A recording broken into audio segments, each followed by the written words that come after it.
హైదరాబాద్లో artificial real boom సృష్టించడానికి రేవంత్ రెడ్డి సర్కార్ పెద్ద కసరత్తే చేస్తోంది. దీనిలో భాగంగానే కోకాపేటలో ఎకరం 151 కోట్లు, ఎకరం 148 కోట్ల రూపాయలు పలికించింది. రియల్ ఎస్టేట్ చరిత్రలోనే కోకాపేటకు వచ్చిన అత్యధిక రికార్డు ధర ఇది. 2 ఏళ్ల క్రితం కేసీఆర్ హయాంలో ఇదే చోట ఎకరం 100 కోట్లు పలికింది. ఆ దెబ్బకి తెలంగాణ రియల్ ఎస్టేట్ కుప్పకూలింది. ఈ రోజుకి కూడా కోలుకోలేకపోతుంది. అప్పట్లో కేటీఆర్, మై హోమ్, రాజ్ పుష్పతో పాటు మరికొన్ని రియల్ ఎస్టేట్ సంస్థలు కలిసి హైదరాబాద్లో ఆర్టిఫిషియల్ రియల్ ఎస్టేట్ బూమ్ సృష్టించడానికి క్విట్ ప్రోకో కింద ఇలా ఎకరం 100 కోట్లకు అమ్మించి ఆ తర్వాత అది వర్కౌట్ కాకపోవడంతో చేతులెత్తేశారు. అప్పుడు కేటీఆర్ని ఇదే విషయంపై విమర్శించిన రేవంత్ రెడ్డి ఇప్పుడు తన ప్రభుత్వ హయాంలోనూ అదే పని చేస్తున్నాడు. రియల్ ఎస్టేట్ సంస్థల మెడపై కత్తిపెట్టి మరి కోకాపేట, నియోపోలిస్ ఏరియాలో ఎకరం 148 నుంచి 151 కోట్లకు కొనిపిస్తున్నారు. అసలు ఎకరం 151 కోట్లకు కొని ఏం చేసుకుంటారు? అపార్ట్మెంట్లు కట్టి ఎంతకు అమ్మగలుగుతారు అన్న అంచనా లేకుండా భూముల విలువ పెంచడానికి మరోసారి పాత టెక్నిక్కే వేసి దెబ్బతిన్నారు రేవంత్ రెడ్డి.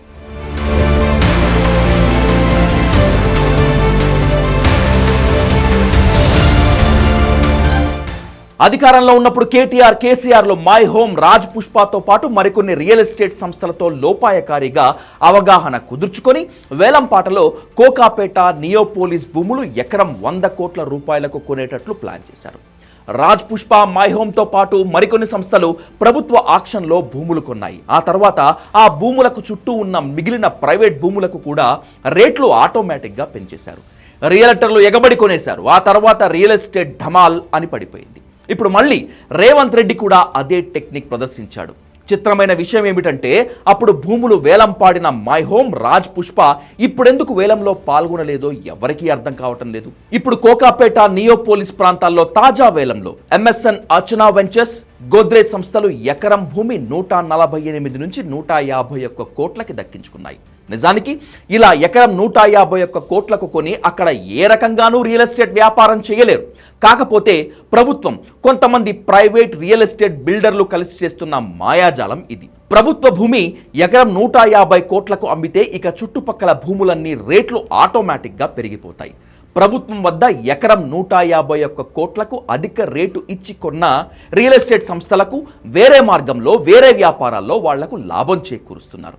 ఇదంతా ఓ పథకం ప్రకారం భూముల రేట్లు పెంచడానికి అప్పుడు కేటీఆర్, ఇప్పుడు రేవంత్ అండ్ టీం చేస్తున్న artificial real boom business.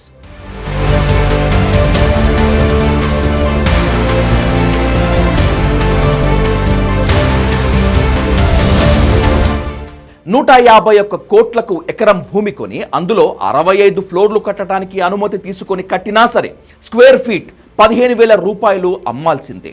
Neopolis, కోకాపేటలో ఎంతమంది స్క్వేర్ ఫీట్ 15,000 రూపాయలకు కొనగలరు? ఎకరా స్థలంలో 65 ఫ్లోర్లు, 70 ఫ్లోర్లు కడితే ఆ ఏరియాలో ట్రాఫిక్ సమస్య ఎలా ఉంటుంది? శానిటేషన్, సీవేజ్, డ్రైనేజ్ సమస్యలు ఎలా వస్తాయి అని ఎప్పుడైనా అంచనా వేశారా?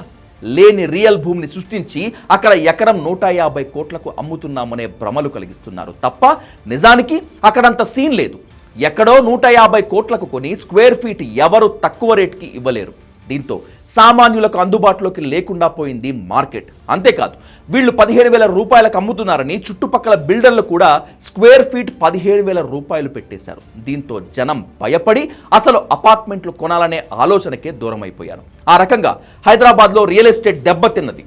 2 ఏళ్ల క్రితం కేటీఆర్ చేసిన ఆర్టిఫిషియల్ రియల్ బూమ్ కుట్ర ఏకంగా రియల్ ఎస్టేట్ మార్కెట్ని దెబ్బతీసింది. ఇప్పుడు మళ్ళీ రేవంత్ రియల్ ఎస్టేట్ బిల్డర్లతో కుమ్మక్కై మళ్ళీ కోకాపేటలో 150 కోట్ల రూపాయలకి కొనిపించి హైదరాబాద్లో రియల్ ఎస్టేట్ అద్భుతంగా ఉందని ఓ పాజిటివ్ ఎన్విరాన్మెంట్ సృష్టించడానికి ప్రయత్నిస్తున్నారు. ఇలాంటి దిక్కుమాలిన ఐడియాలు కేటీఆర్ కూడా వేసి మొత్తం మార్కెట్నే కుప్పకూలేలా చేశారు. ఇప్పుడు రేవంత్ కూడా కేటీఆర్ ట్రాప్లో పడ్డారు. అవే దిక్కుమాలిన ఐడియాల్ని అప్లై చేస్తూ రియల్ ఎస్టేట్ వెలిగిపోతుందని ఓ భ్రమ కలిగించి తాను అడ్వాంటేజ్ పొందాలని చూస్తున్నారు. ఎకరం 151 కోట్ల రూపాయలు కొని అసలు దానిలో రెసిడెన్షియల్ ఫ్లాట్స్ ఎలా కడతారు? ఏ రేటుకు అమ్మగలుగుతారు? ఇప్పుడు అందరినీ వేధిస్తున్న ప్రశ్న ఇదే. ప్రభుత్వం పెట్టిన ఒత్తిడికి లోనై ఇక్కడ నష్టపోయిన డబ్బుని వేరే చోట సంపాదించుకోవటానికి రియల్ ఎస్టేట్ సంస్థలు ఇలాంటి ప్రయోగాలు చేసి అవి కూడా నష్టపోతున్నాయి. గతంలో my home, Raj Pushpa real estate సంస్థలు కేసీఆర్తో కుమ్మక్కై ఇదే చోట 100 కోట్లకు ఎకరం కొని నెత్తిన గుడ్డేసుకున్నాయి. అందుకే ఇప్పుడు ఇదే ప్రాంతంలో జరిగినటువంటి ఆక్షన్లో ఆ సంస్థలు పాల్గొనలేదు.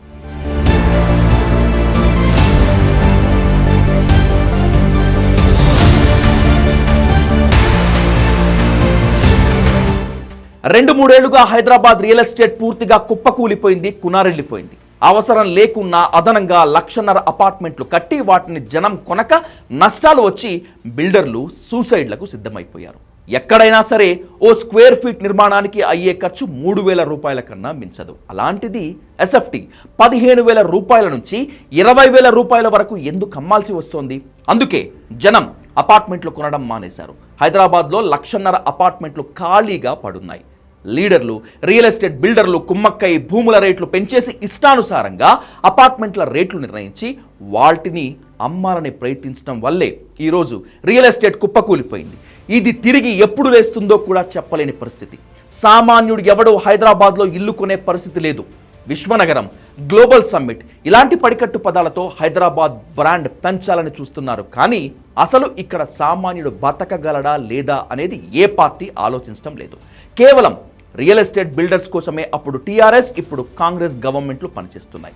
సామాన్యుడికి అందుబాటు రేట్లు అపార్ట్మెంట్ రాకుండా ప్రభుత్వమే ఎకరం 150 కోట్లకు అమ్ముకుంటే అది ప్రగతి ఎలా అవుతుంది?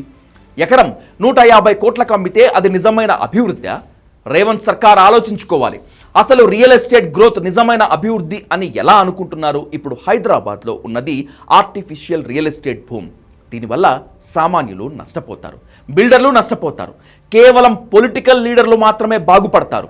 నెలకి 1,00,000 రూపాయల జీతం సంపాదించే ఓ ఉద్యోగి 2.5 కోట్ల రూపాయలు పెట్టి అపార్ట్మెంట్ కొనగలడా?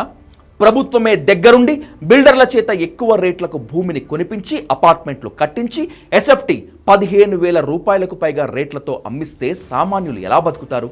అప్పుడు కేటీఆర్ చేసిన మోసమే, కుట్రే ఇప్పుడు రేవంత్ రెడ్డి కూడా చేస్తున్నారు. బహుశా దీని ఫలితం 3 ఏళ్ల తర్వాత కనిపించవచ్చేమో.